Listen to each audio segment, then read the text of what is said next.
trailers, let me get you up to speed. This truck is getting married to this Diamond C, no other, right? So in this video, I'd like to accomplish sharing why I went with this trailer, what are the benefits and my thought process on it. So maybe you can learn from it. So here we go. For the regular ones, you guys know I do really lightweight, a lot of lightweight stuff, not a whole lot of heavyweight, and why all of a sudden? So there's a demand.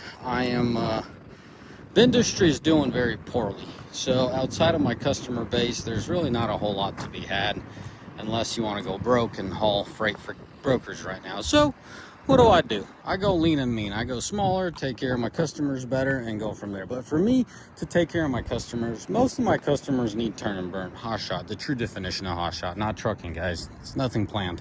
It's everything now and needs to happen. Well, I can make things happen with a pickup a lot quicker than I can with the semi. Not to say I don't run semis. I do only have one semi on standby. That's it. That's all I care for. The industry, the market's so jacked up, I'm not going to bother with that. I'm going to take care of my customers, and that's where we're at. So why Diamond C? Why all of a sudden? Because 30% of it's equipment, 70% is equipment, steel at this point, and this is the best trailer for the job. You're going to say, well, that don't look like a 40K. Those lug nuts look like 10 or 12. These are 12Ks. These are good 12K axles. They're heavy duty, and they do the job. To my surprise, Big Tex offers the slipper springs, much cheaper trailer. I was not aware that they even offered that. So I was kind of baffled when I went to pick up a trailer for the advertised price, right? Vague advertising, meaning, hey, that's this size, these are the specs, and here you go. I never really understood that they'll try to sell you a slipper spring setup, which blows my mind. So I walked away from that trailer, was able to find this one in the corner. And yeah, I ended up with this trailer. So why this trailer? You kind of, well, no, can you? You can kind of see how the frame, it's called engineered frame.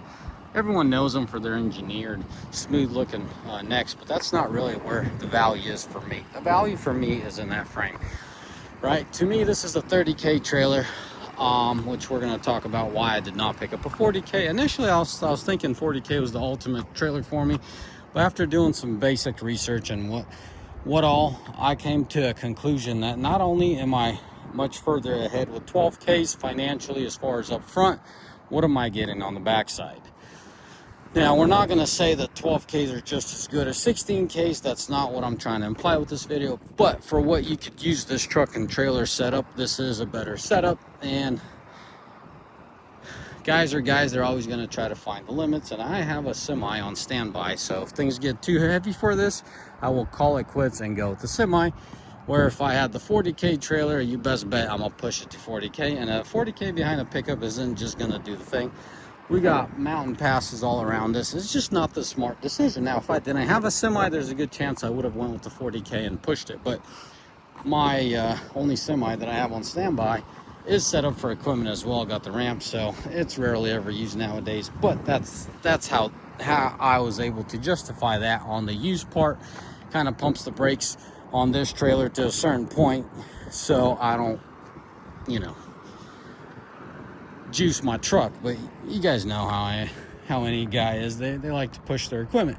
Now, as far as value, here's another thing, guys. The 30Ks are, give or take about 10 grand less. You could have the same exact trailer, but one's a 30K and the other one's a 40K.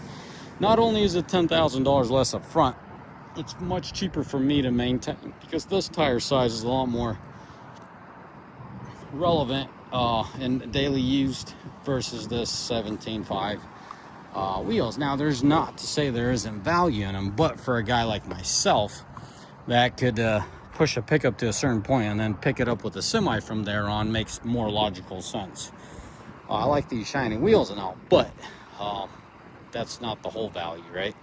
17.5s serve their purpose, and some people can't do without them, but it was pretty much a safe line that I drew in the sand, a firm one, that this trailer is not going to be used for anything more than that, and it makes sense. Most of the equipment is up to, 26,000 pounds. They'll take care of most of it. And if you got equipment over that weight, it's quite the behemoth. It's gonna be quite the size. So that's where the semi comes in. That's it. Now, as far as finances go, the financial up front, I started talking about and veered away. So these are about $10,000 less, spec to spec. So this is a pacer, they call it. They have their goodies on it versus a 16K axle trailer, 40K total. You got a thing called FET. It's federal excise tax. Don't matter if you're tax exempt or not. It still applies to the product you're buying. So that's another 12% on top. So what a 40Ks are anywhere from 40 to 50 grand, depends how you spec them out, and then another 12%. Feds want their money. So financially, given my situation that I have a semi for backup, this just pulled the bar out, right? So if a pickup previously average hot shot that I have could do 10, 12, you know, the 40 footer could do what, 16, 18 at most. This, you know, brought it up probably about another 10,000 pounds. It pulled in the gap because sometimes the semi had to be used on, you know, 20, 25,000 pound load, and it's just like, wish I had a better setup. So this truck and trailer setup is just bringing in the gap. So that's all it is. That's all that the use is for this trailer. I'm excited. I like the fact that I could tow and do something a little bit more, because as soon as you get in equipment, it gets heavy, and you got 53 feet on a 15-foot piece of equipment. It just doesn't work out that well. But this is a 35-foot trailer with 15, you know, up to 20 feet. It's a lot more suitable. So the upper deck is 22 feet, well, 23 feet. My math's right. And then the bottom, the second half of it is 12 feet. So it should all work out. And I hope this video helped you guys out. So let me go through it one more time. This frame is more or less built for 30,000 pounds. This trailer is 30,000 pound trailer, but it's derated to 25.9 to avoid the federal tax. It's just what all these trailer manufacturers do. And if you want to up it to 30,000, they'll gladly take your money, your FET, and they'll put it at 30,000, because you got the suspension, you got the frame, and the way they do their math, it all adds up. So there you have it. I think for a 450, from my experience being in the transportation world, this is the solid sweet middle. This is the 3/4 capacity of the truck, if not a little more. It just gives it a good workout, but it doesn't go overboard, because you and I both know if we had a heavier trailer, we would load it heavier, and that means the truck has to excel and decel with heavier weight, and that wears them out. I like to keep my equipment for a while, so I have all the intentions of keeping this one for a minute or two or 5 or 6 years. You guys following along here? So yeah.